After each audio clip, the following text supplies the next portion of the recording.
টি-20 বিশ্বকাপের নানা তথ্য বিশ্লেষণ ও আপডেট নিয়ে নিউজরুমের নিউ কেয়ার প্যাভিলিয়নে আছেন আদিল আহমেদ শান। সরাসরি যুক্ত হচ্ছে তার সাথে। শান, বিশ্বকাপ তো শুরু হলো, বিশ্বকাপের ম্যাচ, বাংলাদেশের ম্যাচ কবে এবং বিশ্বকাপের উদ্বোধনী দিনে নতুন কি তথ্য আছে আপনার কাছে?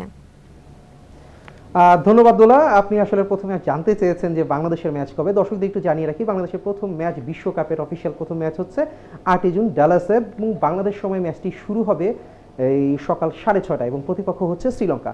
তবে এর আগে আসলে বড় কথা হচ্ছে আজকে প্রথম দিন উদ্বোধন হয়েছে ভোরবেলা ইউএসএ এবং কানাডার ম্যাচ দিয়ে, এবং দুইটাই আইসিসির সহযোগিতা এবং প্রথমবারের মতো কিন্তু তারা আসলে অংশ নিয়েছে। কিন্তু আপনি যদি আসলে ম্যাচটা যদি দেখেন, টসের প্রথমে 194 রান করেছে কিন্তু কানাডা, এবং 5 উইকেট, এবং সেটাকে চেস করে 197 রানে ম্যাচটি জিতেছে। অর্থাৎ টি-20 মেজাজটা যে আসলে কেমন সেটা কিন্তু এই দুইটা সহযোগী দেশ কিন্তু ধরতে পেরেছে। অন্যদিকে যদি বাংলাদেশের কথা যদি আমি বলি, ভারতের বিপক্ষে যে ম্যাচটা তারা খেলেছে, এখানে অবশ্য ভারত একটা কৃতিত্ব দেওয়ার ব্যাপার আছে যে একটা অপরিচিত উইকেটে তারা শুরুতে কিন্তু টস জিতে কিন্তু তারা ব্যাটিংয়ের সিদ্ধান্ত নিয়েছে, এবং এই ব্যাটিং করার সময় তারা তাদের ব্যাটিংটাকে আসলে প্রস্তুতি হিসেবে নিয়েছে, যেখানে আসলে দেখেছি 182 রান তারা তুলেছে 5 উইকেটে, কিন্তু বাংলাদেশ 122 রানের বেশি তুলতে পারেনি। অর্থাৎ টি-20 মেজাজের যে খেলাটা, যা ব্যাটিং যেটা করার কথা ছিল, আমাদের ঢাকায় যদি বলি, যখন আমরা ওয়েস্ট ইন্ডিজের সাথে খেলাগুলো আমরা যখন খেলেছি, সিরিজটা কিন্তু জিতেছি, কিন্তু শুরুতে যে ব্যাটিংটা যে করা দরকার ছিল, বাংলাদেশের দলের যেই মেজাজটা দরকার ছিল ওপেনিংয়ে এবং মিডল অর্ডারে, যে সবাই আসলে হাফ সেঞ্চুরি করার মতো একটা মন মানসিকতা, সেটা কিন্তু আমরা আসলে করতে পারিনি। অন্যদিকে যদি আপনি কানাডা এবং হচ্ছে আপনি ইউএসএর ম্যাচের কথা যদি ধরেন, তাদের প্রথমে কিন্তু আপনি 2টা হাফ সেঞ্চুরি পাবেন। যদি দেখেন, নবীন ডালি 61 এবং নিকোলাস কিটন 51 রান করেছেন। তো 2টা হাফ সেঞ্চুরি করে ফেলেছে আইসিসি সহযোগী, এবং প্রথমবারের মতো আইসিসির একটা অফিসিয়াল তারা যখন ম্যাচ খেলছে বিশ্বকাপের মতো একটা আসরে।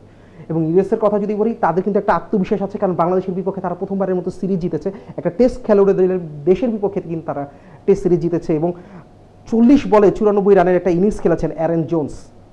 তো তাহলে বুঝতেই পারছেন যে কতটা মন মানসিকতা, কতটা স্ট্রং মেন্টালিটি নিয়ে কিন্তু তারা বিশ্বকাপ খেলছে।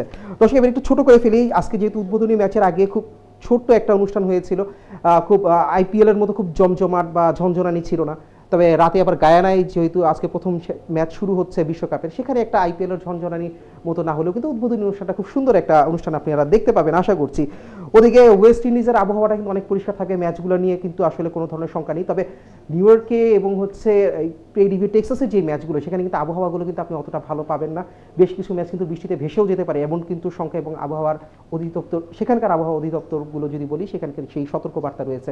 ওদিকে টি-20 বিশ্বকাপকে ঘিরে ইতিমধ্যেই ফ্যান জোনগুলো কিন্তু খুব জমে উঠেছে, বিভিন্ন দেশের ফ্যানরা কিন্তু সেখানে জমা হয়েছে। তবে সবচেয়ে বেশি উপমহাদেশীয় যে সমর্থকরা রয়েছে, বিশেষ করে বাংলাদেশ, ভারত, পাকিস্তান, এদের দর্শকদেরই কিন্তু আমরা বেশি দেখতে পাচ্ছি সেখানে। তারা বিভিন্ন ধরনের ছবি তুলছেন, খেলাধুলা করছেন, এবং বিশ্বকাপ নিয়ে এরকম আরও নানা তথ্য থাকবে আমাদের কাছে পরবর্তী নিউজরুম প্যাভিলিয়নে।